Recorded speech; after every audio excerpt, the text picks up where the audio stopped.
తెలంగాణ ప్రభుత్వం క్యాన్సర్ వ్యాధిని notifiable డిసీజ్‌గా declare చేస్తూ ఆర్డర్ జారీ చేసింది.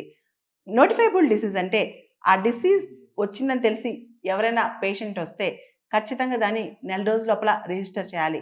గవర్నమెంట్ ఆ డిసీజ్ సంబంధించి ఆ పేషెంట్‌ని గాని, మొత్తం ఆ లొకేషన్ గాని ట్రాక్ చేస్తా ఉంటదనమాట. దీనివల్ల ట్రాకింగ్ సిస్టమ్ ఈజీగా జరుగుద్ది.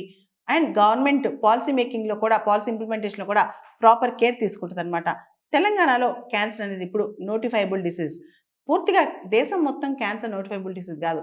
దేశంలో 17 రాష్ట్రాల్లో క్యాన్సర్ అనేది నోటిఫైబుల్ డిసీజ్ అనమాట.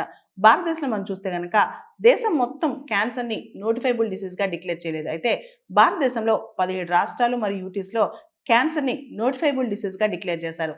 కర్ణాటక, తమిళనాడు, కేరళ, గుజరాత్, హర్యానా ఈ రాష్ట్రాల్లో క్యాన్సర్‌ని నోటిఫైబుల్ డిసీజ్‌గా డిక్లేర్ చేశారు. అయితే ఇప్పుడు ప్రస్తుతం తెలంగాణ క్యాన్సర్ గురించి ఇంత కేర్ ఎందుకు తీసుకుంటుంది? ఒకసారి చూద్దాం. తెలంగాణలో మనం చూస్తే గనక గత 10 సంవత్సరాల్లో క్యాన్సర్ కేసెస్ చాలా ఇంక్రీజ్ అయ్యాయి. ఇన్‌ఫాక్ట్ చెప్పాలంటే తెలంగాణ రాష్ట్రంలో క్యాన్సర్ కేసెస్ గత 10 సంవత్సరాల్లో 30% పెరిగాయన్నమాట.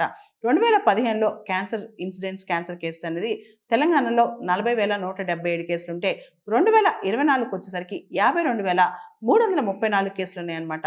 లోక్‌సభ డేటా ప్రకారం ఇంతుందన్నమాట. తెలంగాణలో క్యాన్సర్ బర్డెన్ ప్రొఫైల్ అనేది ఐసీఎంఆర్ వాళ్ళు రిలీజ్ చేశారు. దీనిలో ఎర్లీ డిటెక్షన్ సరిగ్గా లేకపోవడం వల్లే, అంటే క్యాన్సర్ వచ్చినట్లు ఆ డిటెక్షన్ తొందరగా చేయకపోవడం వల్లే ఎక్కువగా క్యాన్సర్ వల్ల మరణాలవి సంభవిస్తున్నాయంట. అంతేకాదు తెలంగాణలో మహిళల్లో కూడా ఈ క్యాన్సర్ వ్యాధి బాగా పెరిగిపోయింది.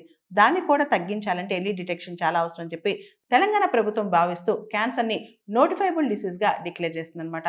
దీనికి special centralised state wide portal ఒకటి పెడతారు. అంటే ఏదైతే క్యాన్సర్ డయాగ్నోస్ అయిద్దో హాస్పిటల్ కానీ ఎక్కడికొచ్చినా సరే వితిన్ 1 మంత్ దాన్ని రిపోర్ట్ చేయాలన్నమాట. గవర్నమెంట్ పోర్టల్ దాన్ని డయాగ్నోసిస్ కానీ, ట్రీట్మెంట్ కానీ, ఫాలో అప్స్ కానీ పోర్టల్‌లో ట్రాకింగ్ చేస్తా ఉంటది ప్రభుత్వం. అంతేకాదు క్యాన్సర్ అట్లాస్ ఒకటి క్రియేట్ చేస్తారు.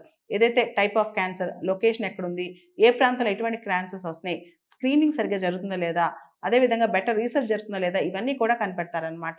సో దీనివల్ల ఏంటంటే క్యాన్సర్ కేసెస్ ఎర్లీ డయాగ్నోసిస్ చేయటం వల్ల క్యాన్సర్ యొక్క మరణాలు తగ్గే ఆస్కారం కనిపిస్తుందన్నమాట.